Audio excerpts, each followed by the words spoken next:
pour ce nouveau partage extraordinaire, toujours dans la galerie Syndrome Artistique.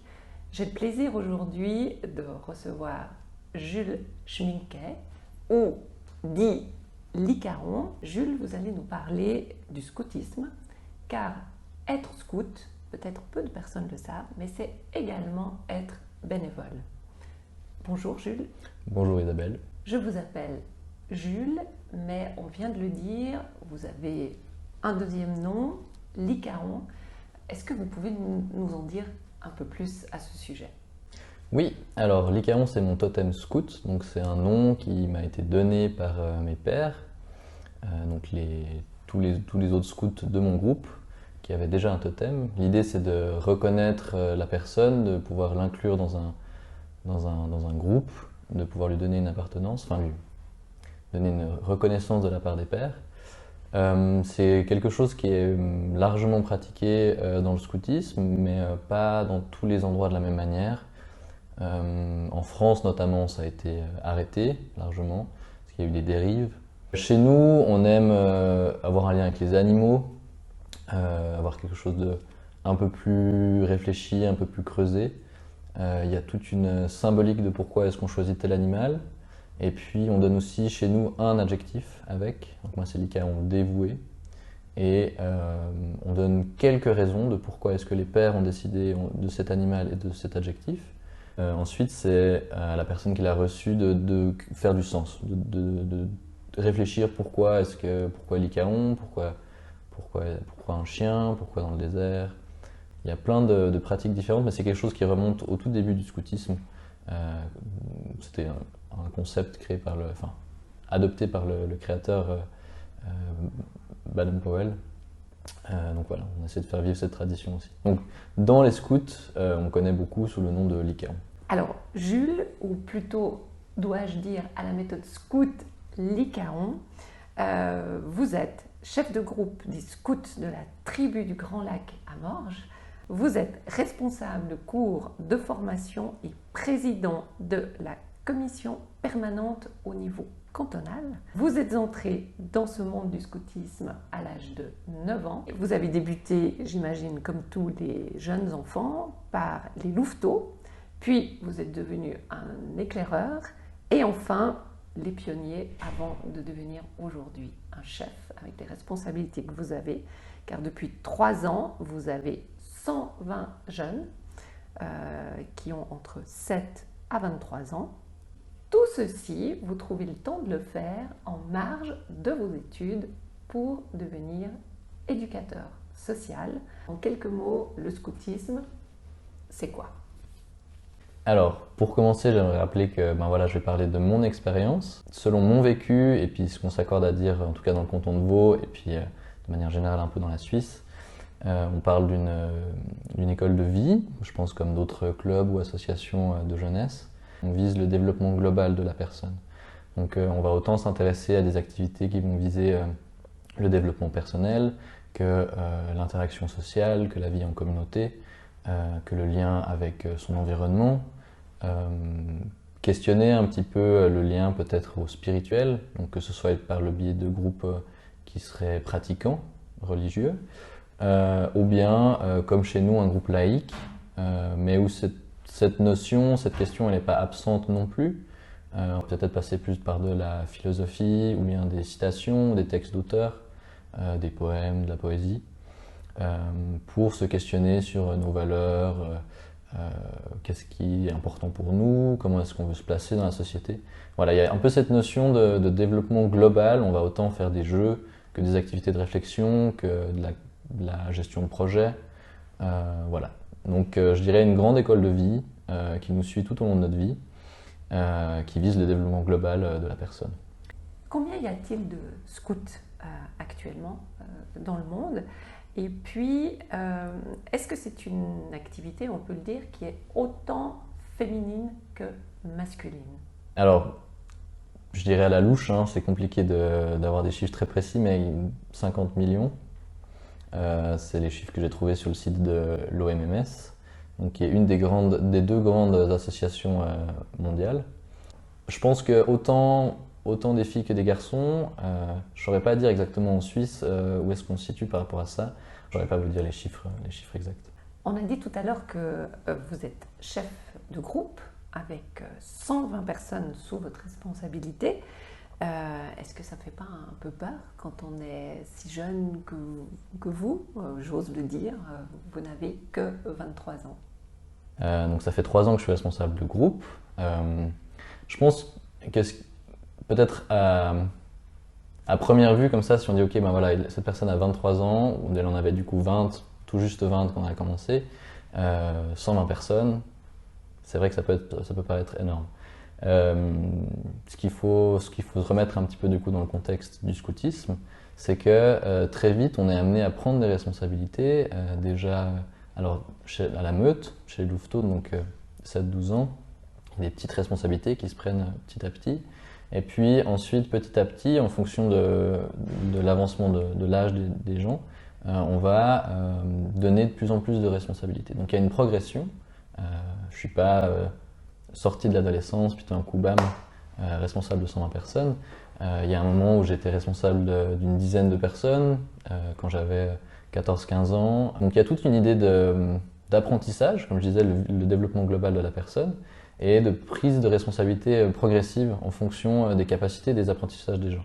Ce qu'il faut rappeler aussi, c'est que je ne suis pas du tout seul. Je ne vais pas organiser toutes les activités qui ont lieu tous les samedis pour les 120 personnes. Je ne vais pas organiser tous les camps qui ont lieu pour ces 120 personnes. Je suis extrêmement entouré. Il y a plein d'autres bénévoles qui sont là, qui donnent de leur temps pour faire en sorte que ça tourne, que les jeunes aient du plaisir, que les activités soient adaptées, que cet apprentissage soit fait, enfin voilà. On est encadré, on nous demande énormément d'encadrer et de prévoir les choses. Enfin, il y a beaucoup plus qu'avant de paperasse, entre guillemets, hein. Elle a quand même une utilité. Mais c'est vrai que vu qu'on est des jeunes, on va nous demander de montrer plus de preuves de notre capacité. Pour les camps d'été qu'on fait, ou les activités des week-ends et tout ça, on nous demande vraiment beaucoup de preuves de garantie en fait. Voilà. Donc c'est quelque chose qui est présent, et puis voilà, c'est vraiment un travail de groupe, du coup. Vraiment, ouais. On voit que vous portez un uniforme. Est-ce que vous pouvez en fait nous expliquer, parce que j'imagine que chaque chose que vous avez là sur vous ont elle aussi une signification et puis certainement une utilité. Tout à fait. Effectivement, il y a une signification à tous ces objets qui sont sur moi actuellement. Tout d'abord, je pense le foulard. Je pense que c'est quelque chose, une représentation qu'on se fait assez souvent du scoutisme. Un scout a un foulard. C'est un peu la carte d'identité, entre guillemets, du scout. On aura des couleurs différentes en fonction du groupe. Donc à la tribu du Grand Lac, à Morges, on a tous un foulard vert et noir. On fait un nœud carré pour fermer ce foulard. Certains groupes ne font pas de nœud et ils mettent une boucle. C'est assez répandu dans le canton de Vaud, en tout cas, de faire un nœud. Puis ensuite, j'ai un sifflet. Voilà, ça c'est aussi quelque chose chez nous que les responsables ont, qu'on va utiliser peut-être pendant des jeux ou bien pour se rassembler ou pour communiquer. Après, nous, c'est une grande particularité de notre groupe, on a une vareuse. Donc c'est notre uniforme, ces deux objets forment notre uniforme. La vareuse, on est le seul groupe à avoir une vareuse dans le canton de Vaud. Les autres groupes ont plutôt une chemise. En fait, c'est dans les années 2000, pour revenir à cette vareuse, que la responsable du groupe de l'époque a, avec sa maîtrise, décidé de changer d'uniforme pour se détacher un peu du côté militaire que cela pouvait véhiculer. Et ensuite, dessus, il y aura plein de badges qui vont qui vont rendre compte un peu peut-être des formations que j'ai faites ou des rituels dans lesquels je suis passé. Chez nous, on a l'habitude de se dire que un peu tout ce qui est devant, c'est un peu les choses entre guillemets officielles. Et puis derrière, on va avoir plutôt ce qui est de l'ordre un peu du fun, peut-être des badges qu'on a ramenés des camps où on sera allé, ou bien peut-être des sérigraphies, des peintures, des petits mots qu'on se sera écrits. On a bien compris voilà, ce groupe, cette appartenance, ces valeurs aussi qui vous réunissent tous. Concrètement, quelles actions vous mettez en place? Est-ce que vous avez aussi des actions, puisqu'on est là sur le thème du bénévolat, comme vous le savez, est-ce que vous avez des actions sociales, des actions bénévoles, mis à part des formations et tout ce que vous nous avez expliqué? Oui, alors on essaye ça fait partie aussi de nos valeurs, de faire ce qu'on appelle des bonnes actions. Mais c'est quelque chose qui nous tient à cœur aussi dans un peu justement cette idée de développement de la personne, d'avoir aussi cette idée d'entraide et de sortir un peu, de pas juste rester entre nous et de faire les choses entre nous, de faire un lien avec le reste de la société. Là, pendant la période de semi-confinement qu'on a eu au printemps 2020, on s'est dit tout d'un coup que en fait, on avait peut-être un peu besoin de petites mains pour faire des courses, amener des courses à des personnes qui étaient coincées chez elles. Et du coup, on a assez vite mis en place tout un service de bénévolat où les gens pouvaient nous appeler, puis on prenait note de qui, quoi et quand, et puis on mettait en lien avec des bénévoles pour qu'ils puissent aller faire les courses. Ça nous a permis de sortir un peu du contexte où on faisait beaucoup de jeux, de l'animation, qui peut aussi être considéré comme une sorte de bonne action si on veut, parce qu'on propose des activités très peu chères, avec des bénévoles, ce qui nous permet aussi de réduire ses coûts. Mais du coup, pour les familles, ça peut être une opportunité de proposer quelque chose à leurs enfants qui soit atteignable. Une chose que je me demandais, si par exemple une autre association aurait besoin justement de bénévoles, est-ce qu'une telle organisation pourrait prendre contact avec les scouts pour avoir un coup de main? Tout à fait, c'est des projets qu'on trouve très intéressants. Alors ça dépend aussi tout à fait de qu'est-ce qu'il y aurait à faire concrètement, mais c'est quelque chose qu'on apprécie et puis qu'on va essayer de rendre service.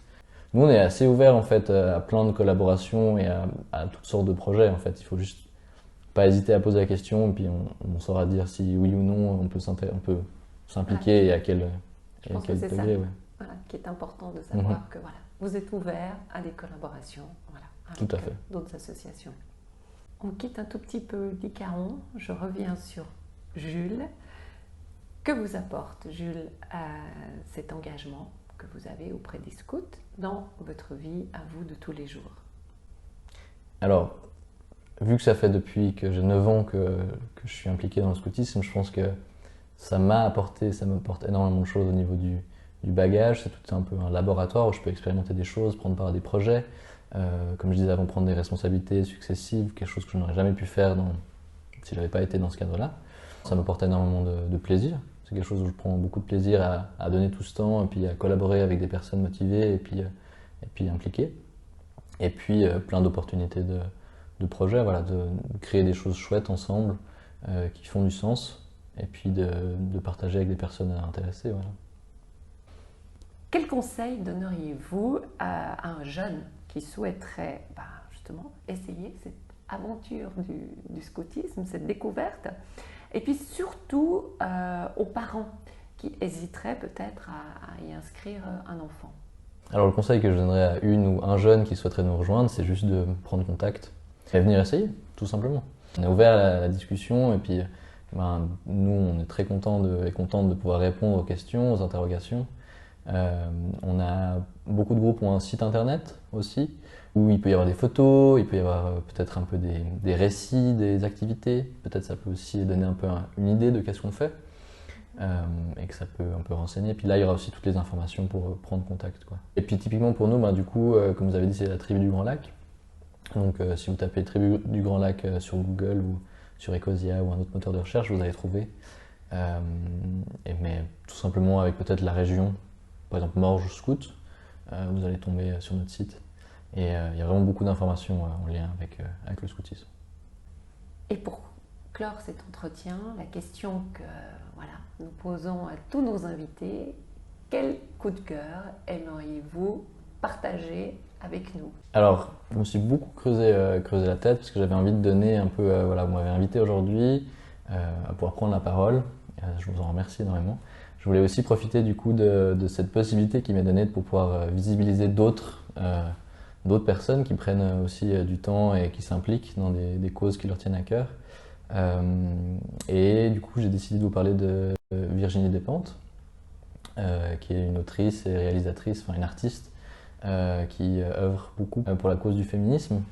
d'une manière qui me parle. Je voulais un peu donner aussi, partager cette scène cette petite scène que vous me proposez aujourd'hui avec des autrices et puis des personnes qui se battent pour cette cause du féminisme.